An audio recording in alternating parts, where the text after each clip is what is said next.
India کا, ہندوستان کا, اس وقت تقسیم بھی نہیں ہوئی تھی, میں ہندوستان کا ہوں, اس کا ایک طالب علم تھا, وہ گئے نجف اشرف, اور ظاہر ہے کہ حوزہ علمیہ میں گئے تھے کچھ پڑھائی لکھائی کے لیے, لیکن اب نجف میں جو رہنا ہے وہ آج بھی اتنا آسان نہیں ہے, تو اس زمانے میں تو بہت ہی سخت تھا.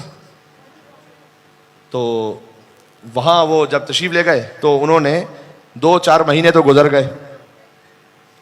تو ایک دن جب بالکل حالت بہت مشکل ہو گئی گزارا کرنا, تو وہ گئے مولا علی کی ذریعے مطہر پر, نجف کا طالب علم, اور اس نے جا کے یہ کہا کہ اے علی, آپ نے مجھے اگر یہاں پر رزق نہیں دینا تھا تو مجھے بلایا کیوں تھا یہاں پر؟ تو یا تو میرا کوئی انتظام کریں یا پھر میں واپس جا رہا ہوں. آگے شیخ انصاریان ہیں, ان کی کتاب ہے شرح دعائے کمیل, مولا علی کی دعا, اس کی شرح لکھی انہوں نے, اس میں انہوں نے لکھا اس بات کو. تو وہ اے مولا, اب کبھی ہوتا ہے انسان پتہ نہیں کس خلوص سے کہہ رہا ہوتا ہے کہ وہاں پر بڑا گریا بھی کیا اس نے, اور کوئی آج کے زمانے کا ٹیلی کمیونیکیشن بھی نہیں تھا کہ اپنے ماں باپ کو وہاں بتلا سکتا, بڑا پریشان تھا. آواز آ رہی ہے اب تک واضح؟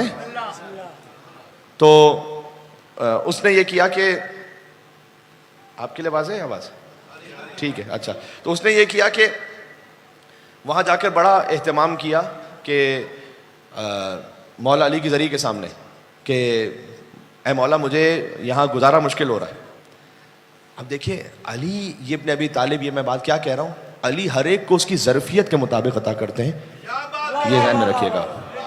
جس کی ظرفیت خالی مال دنیا کی ہے وہ مال دنیا لے کے چلا جائے, جسے عشق علی معرفت علی چاہیے وہ ایک اور منزل پر آئے آگے. بات واضح ہو رہی ہے؟ ابھی سن لیجئے گا, میں اختتام پر جا رہا ہوں کہ یہ گزارش ہے کہ جیسے پہلے آواز تھی ویسے کرتے ہیں, مجھے بولنے میں تکلیف, مجھے 2 آوازیں آ رہی ہیں. تو اسپیکر بند ہو گیا؟ اچھا جی, سلسلہ بڑھائیے. تو وہ کہہ رہے ہیں کہ مومنین کی اور بڑی تعداد وہاں پیچھے ہے اور گاڑیاں ہیں, تو اس لیے انہوں نے اسپیکر کی آواز کو وہاں سے بڑھائی ہے. چلے میں کہہ رہا ہوں بس, ٹھیک ہے, اب واضح, ٹھیک ہے, اچھا لگا, صحیح ہے. ایسے اس نے وہاں مولا علی کے ذریعے کے سامنے گریا کیا کہ مولا علی بن ابی طالب, اب حالت خواب ہے, حالت مکاشفہ ہے, اللہ جانتا ہے. علی بن ابی طالب کی زیارت نصیب ہوئی اسے. مولا نے کہا دیکھ, اگر مال دنیا چاہیے تو واپس چلا جا ہندوستان, علم چاہیے تو یہاں یہ زحمت برداشت کرنا پڑے گی, ایسے علم نہیں ملے گا. مال دنیا چاہیے تو چلے جاؤ واپس, وہاں انتظام کر دیں گے. اب وہ بھی بڑا کوئی بھلا اچھا سچا مومن ہی تھا, اس نے کہا کہ مولا علم کی تو خیر ہے, ابھی مال دنیا ہی دے دیں, ابھی کچھ حساب دیکھتے ہیں. ابھی مولا نے کہا کہ اچھا پھر جاؤ ہندوستان واپس, وہاں تمہارے علاقے کا ایک راجا ہے, اس سے جا کر کہو بے آسمان رود و کار آفتاب کنت, آسمان پر پہنچتا ہے آفتاب بن جاتا ہے. یہ جملہ کہو تمہاری مشکل حل ہو جائے گی. بیدار ہوا نیند سے, اب یہ سوچ رہا ہے کہ میں نے مولا سے کچھ مانگا تھا, تو یہ مولا نے مجھے یہ کیا مصرع کیا بتلا دیا کہ میں جملہ کہوں, یہ کیا مطلب ہے؟ بہرحال میرا کام ہے جملہ کہنا, علی کا کام ہے وہاں مدد کرنا. پہنچا ہندوستان, واپس پہنچا, وہاں پر راجہ شاہی تمتراک کے ساتھ گزر رہا ہے, اس کو کون ملنے دے گا راجہ سے؟ تو اس نے دور سے کہا بے آسمان ربت و کار آفتاب کنت, کچھ نہیں پتا آگے.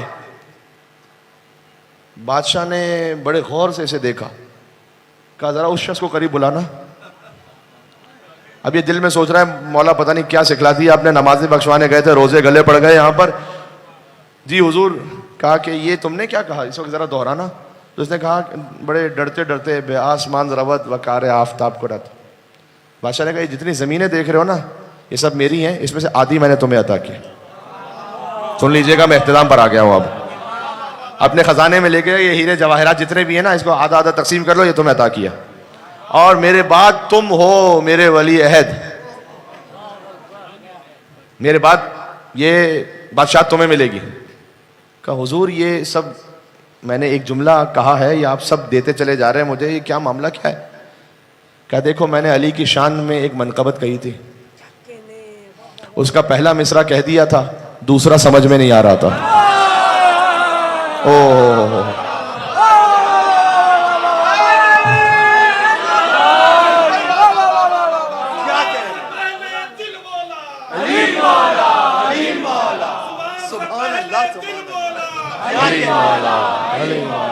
کہنے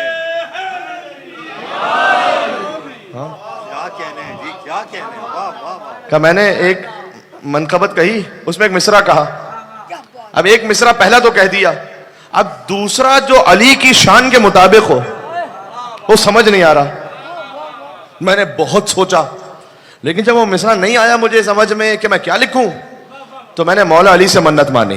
توجہ کرنا کہ علی اگر کوئی مصرع لا کے مجھے سنا دے جو آپ کے شایان شان ہو تو میں اپنی آدھی زمینیں اسے دے دوں گا، اپنا آدھا خزانہ اسے دے دوں گا، اپنی ملکیت اسے دے دوں گا. تو نے ایسا مصرع مجھے لا کے سنایا کہ اس سے بہتر علی کی شان میں کوئی مصرع ہو نہیں سکتا تھا. تو میں نے اپنی منت پر عمل کر لیا. آدھی زمینیں تجھے دے دی، آدھا خزانہ تجھے دے دی، آدھی ملکیت تجھے دے دی.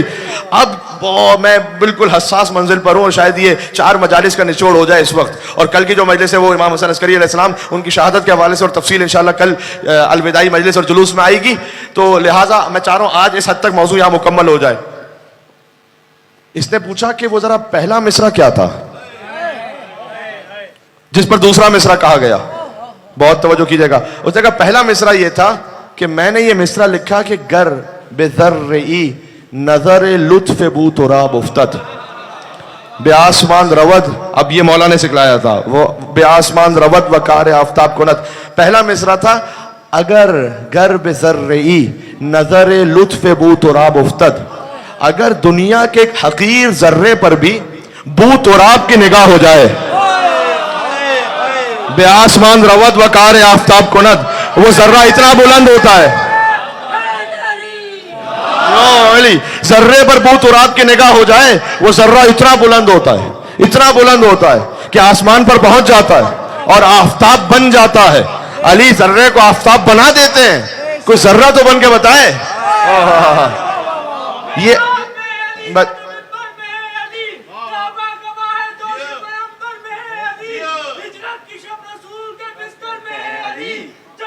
چلے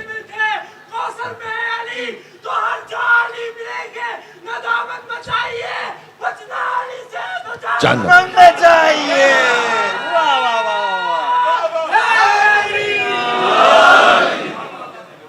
گھر پہ ذرے نظر لطف بو تراب افتد. اگر ذرے پر بو تراب کی نگاہ ہو تو ذرے پر علی کی نگاہ ہے تو وہ ذرہ ایسا بلند ہوگا. علی اسے آفتاب بنائیں گے. ہاں ذرہ تو بن کے دکھائے کوئی، اس در کا ذرہ تو بن کے دکھائے کوئی. علی نے آفتاب نہیں بنایا. علامہ رشید ترابی صاحب اللہ مقام ہوں، علامہ طالب جوہری صاحب اللہ مقام ہوں. میں ایران و عراق کے علماء کے تو نام آپ کے سامنے لے چکا ہوں اور بزرگ علماء کے بارے میں پیش کر چکا ہوں بات یہاں پر کسی حد تک، لیکن ہمارے یہاں سامنے ستارے موجود ہیں. ذرے کو علی آفتاب بناتے ہیں. اچھا بھی علی کا کرم دیکھیے گا. اس پر ایک پوری مجلس ہو سکتی ہے. میں ایک جملہ کہہ رہا ہوں اور مجھے یقین ہے کہ اس پوری ایک مجلس کا مفہوم ایک جملے میں آپ محسوس کر لیں گے. علی کا آپ نے کرم دیکھا. جسے دولت چاہیے تھی اسے دولت دے دی، جسے مصرع چاہیے تھا اسے مصرع دے دیا. سوال یہ کہ مجھے علی کے در پہ چاہیے کیا؟ ہاں دنیا چاہیے خالی، وہ دنیا دے کے میں فارغ ہو جاؤں گا. خالی دنیا کے لیے نہیں آئے یہاں پر. آپ دنیا کی حاجت بھی مانگیں، اس سے انکار نہیں ہے. حدیث میں آیا کہ اپنے کھانے کا نمک بھی اللہ سے مانگو. ہاں لیکن خالی دنیا پہ روک نہ جائیں. حدیث قدسی میں ہے کہ مومن میں دنیا کی نعمت مومن کو بھی دیتا ہوں، کافر کو بھی دیتا ہوں. دنیا کی نعمت کافر کے پاس نہیں ہے کیا؟ ہم سے زیادہ ہے. فرعون کے پاس کیا دنیا نہیں تھی؟ نمرود کے پاس کیا دنیا نہیں تھی؟ ہم سے زیادہ تھی. اللہ نے کہا میں دنیا دیتا ہوں مومن کو بھی کافر کو بھی. ایک چیز ایسی جو خالی مومن کو دیتا ہوں اور وہ ہے مجھ سے مناجات کی لذت. جی جب آپ نماز شب میں لذت محسوس کریں اس کا مطلب یہ کہ خاص وہ چیز ہے جو اللہ نے آپ کو عطا کی ہے. جب آپ مجلس امام حسین میں اس روحانی لذت کو محسوس کریں اور آپ گریہ کر رہے ہوں اس کا مطلب ہے وہ خاص نعمت ہے کہ جو اللہ نے آپ کو عطا کی ہے. محبت حسین ابن علی یہ ہر ایک کو نہیں ملتی ہے. بات واضح ہو رہی ہے؟ یہ ہے اس در سے مانگ کر لے جانے والی چیز. چھوٹی چیز نہیں مانگ